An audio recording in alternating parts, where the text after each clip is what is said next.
So you want to sound good, want to have more control over your audio on the fly instead of using your mouse in some sort of broadcasting software? Do you want a bleep button? A bleep button? If you've answered yes, then I have the product for you. But before all that, time for some shameless plugs. I stream on Twitch, twitch.tv/marvellousjarvis. And if you want to wear some cool ass shirts, hoodies, and even a mouse pad, then check out my merch.streamelements.com/marvellousjarvis. Finally, if you want to support me more directly and get your name in the video like Jay and Raider here, then join my Patreon. Links to everything in the video description. The GoXLR Mini, the younger brother to the XLR. And in my opinion, a great mixer/audio interface for any streamer or content creator. I love the look of it, with the holes on the side for airflow, the RGB that seeks out of those holes. The RGB is also on the volume indicators for each slide, and the buttons all have RGB that can be changed in the software. There are 4 sliders on the front. All the sliders have some resistance to them, giving them a nice premium feel for allowing precision movement and placement of the volume. Each slider can be set to whatever input or output, or even the computer volume in the software. Now let's talk more about all the connections this has. There's an input and output on the front. Round the back, there's an input for the mic, another input and output port. There's the port that connects the XLR Mini to the computer, and finally the optical. So my current setup is the front output connects to my headphones. I have my Audica connected to the mic port since it needs power, and the GoXLR provides the power and makes the mic sound excellent. More on how I have my mic set up when we cover the software side of the review. Around the back, I have the audio coming in, plugged in, that is connected to my computer via the speakers on it. This means I can control the second PC's volume using the GoXLR rather than using my capture card. Okay, we here have an image of the setup for OBS. So basically, in audio properties for my mic /aux, I have set it to broadcast stream mix. That basically means all the audio inputs and outputs coming, basically inputs coming from the GoXLR will get mixed together and sent here. So I'm able to use the sliders to control all the different audio inputs, and then that just gets broadcasted into OBS. So for input, I put sample. That's just essentially the microphone. Now for output, I put it to music. It's set default name to music. It doesn't actually mean music. All it means is that the audio from people coming from Discord, or in the case of the Xbox Companion app, which is set up a very similar way, is going to the music slider. And essentially I can control their volumes using the music slider, so I can turn them off if I don't want to hear them, or I don't want chat to hear them, and turn it back on when we're playing video games and chat might want to hear them. Okay, so this is how I have the mic set up.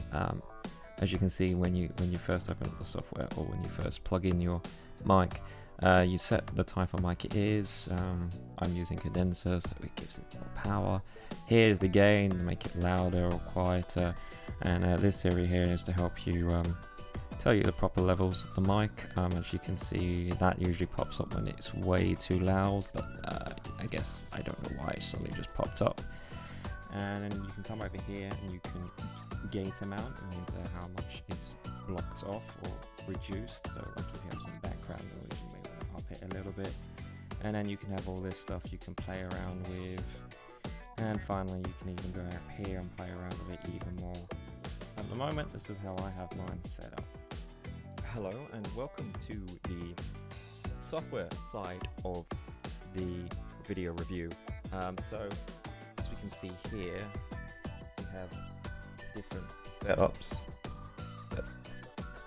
As I click through them, give the program a second, it affects the color of the RGB on the device, as well as change the audio, because these are all defaults to like different profiles. So you can essentially switch your profiles, and that will affect how the levels are. So see here, if I change the slider in real life, you can see that it also shows up in the software as well. Again, if I change the audio on here, see, it affects the RGB and show you where it is. It's technically moving. If this was the GoXLR, it would be moving, but you can still change it in software as well as use the sliders as well.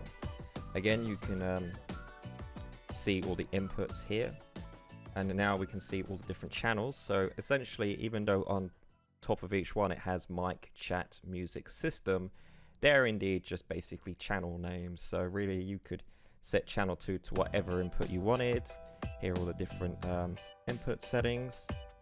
You can also change all the mute options. So far I have to set it to mute all, so if I hit mute in this, it will mute everywhere to the broadcasting and to my headphones. But if I wanted to still hear chat or still hear people in my party, then I could just do mute to stream, and it would only wouldn't output it to the stream, it would just output it to me. Here we just have some system settings, updates, support, tutorials, analytics. Oh, okay, well that's only changed it. So we've got the cuff.